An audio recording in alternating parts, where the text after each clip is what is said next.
While Tom Hardy's dual performance as Eddie Brock in Venom might have stolen your attention, Venom: Let There Be Carnage has some pretty important characters in relatively minor roles.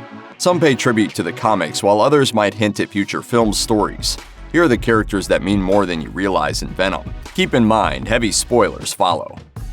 Portrayed by striking white-haired veteran UK TV actor Shan Weber, Dr. Pazzo is the cruel, uncaring administrator behind the endless incarceration of inmates like Frances Barrison. At the beginning of Let There Be Carnage, she's there to accept Shriek when she arrives. Decades later, she's still at Ravencroft when Cletus Kasady comes to rescue the love of his life. Carnage's tentacles lift Dr. Pazzo off the ground and strangle the not-so-good doctor while the baddies make a prison break.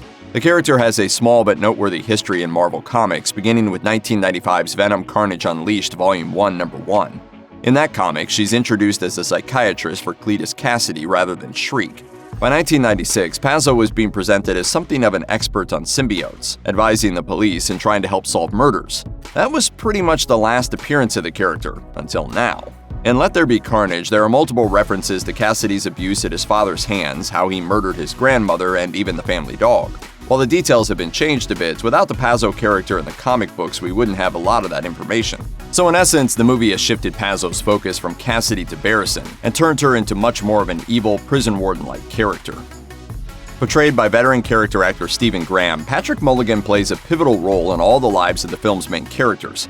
He can first be seen in the flashback that opens the film, as Frances Barrison is being moved from St. Estes Reform School to Ravencroft. While attempting to make an escape from a moving vehicle, Mulligan shoots Shriek in the eye, thinking he's killed her, and nearly losing his hearing in the battle. Decades later, the now Detective Mulligan is overseeing the escalating crime investigations around San Francisco. He's suspicious of Eddie Brock, but unaware that he has a murderous symbiote sharing his body. Instead, Mulligan just seems to think Eddie is a weird dude. Why would he think that? I have proof! Well, fair enough. When Eddie realizes that Cletus Kasady is on a mission to free Frances Barrison, Mulligan insists that she's dead, but soon learns the truth, and also discovers that Shriek has been holding a serious grudge against him. This all culminates in an engraved invitation to the so-called Red Wedding, where Mulligan is a guest of honor. After the inevitable showdown with Shriek, Mulligan lives to fight another day, but seems to have developed glowing blue eyes and a fascination with the word monster. Lest you think Mulligan is just another generic cop, he is likely based on Patrick Mulligan, a prominent character in Venom and Carnage comics from the 2000s. His story began in Venom: Carnage Number 1 and Number 2, as Carnage birthed a symbiote that would come to be known as Toxin. Mulligan, a New York City cop, became its host, and expectations were that Toxin would become a hero because of Mulligan's career. But as time went on, Mulligan developed a fear and paranoia about having Toxin around his wife and newborn son. And although he assisted heroes like Spider-Man and the Avengers, he struggled with his newfound powers, even allowing Toxin at one point to murder a criminal. Eventually, Mulligan himself was killed, and the symbiote Toxin went on to other hosts. Do Mulligan's glowing blue eyes indicate that Stephen Graham might have some toxic behavior ahead of him? While Marvel fans might hope so, we'll likely have to wait until the next Venom movie to learn more. During what has to be the most surreal scene of Venom: Let There Be Carnage, the recently separated Venom infiltrates what looks to be some kind of Pride-adjacent rave, where its inhabitants assume the symbiote is a person in a really cool costume. It then drunkenly storms the stage, rants about Eddie, and becomes a hero to those in attendance.